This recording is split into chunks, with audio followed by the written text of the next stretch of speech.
Welcome back to Project Wingman, everyone. I am your host, the Housecoat Gamer. Today we are taking a look at the F-4,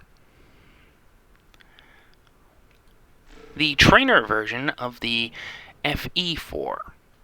But I'm just going to call it the F-4E. Though to be perfectly honest, it doesn't seem like the F-4E. Hitman 1, ordnance away!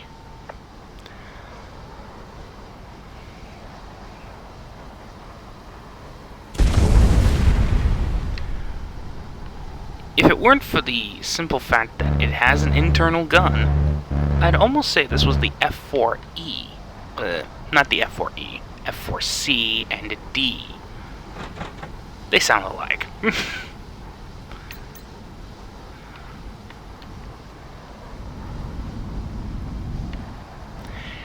Now, the McConnell Douglas F-4 Phantom has had a very storied and not so great history. This is due mainly to the fact that it was designed as a U.S. Navy interceptor, not a dogfighter. Oh sure, it can do the job of a dogfight, but that lack of gun, especially in the F-4, in the Navy F-4s, that screwed it over exceedingly. Of course, the Navy did as well as they could, and the Air Force decided, yeah, you know what, we're gonna task McConnell Douglas with making this thing better. Now, fun fact, the F-4 used to be a Century Series aircraft. Now I know what you're all thinking. Century Series? What the hell is the Century Series? That would be aircraft from F-100 to F-111. This aircraft used to be designated F-110. That was, of course, before McNamara decided to unify the tri-service designation and give this thing a different code. The Navy got the first four: the F-1 Fury, the F-2 Demon, I think? It might have even been the Convair aircraft, I'm not entirely sure. The F-3 Demon most certainly became the F-3. And finally we have the F-4H and F-110, which is this, the F-4 Phantom.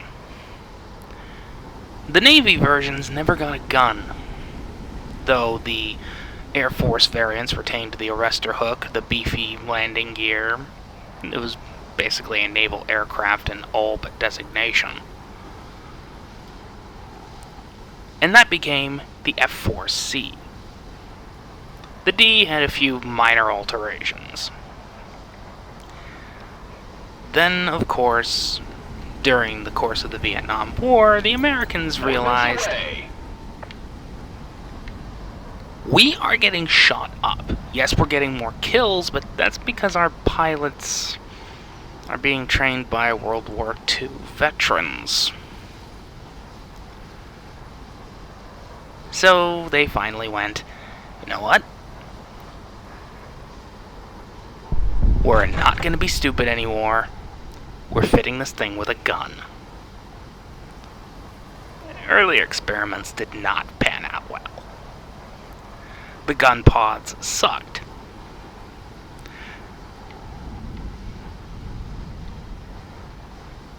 And I think there were more than a few cases of someone accidentally pickling the things off. Like bombs, or empty fuel tanks. Thus, the F-4E was created. In fact, I presume this is actually an F-4E. Because All it has is the capability to carry bombs, and while I presume it could carry Sparrows, I presume due to gameplay reasons it does not.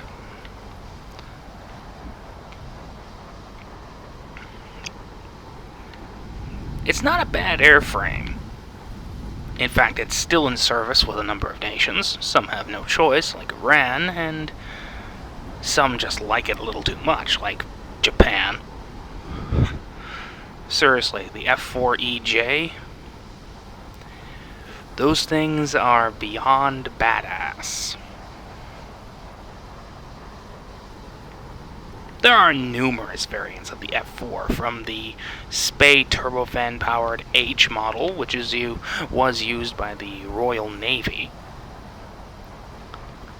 to the F-4F.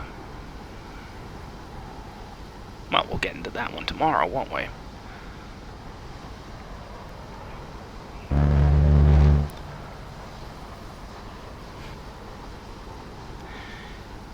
It's also a Presmobile. The first Presmobile, in fact. As you can see, there's a Wizzo in the back, which is Prez. Yeah, it's a shame she doesn't get that there aren't any better two-seaters out there. I mean, there's the F-14, but I really don't count that one because it's still an interceptor. We'll get into that when I discuss the history of this aircraft. That aircraft. Housecoat Gaming signing off.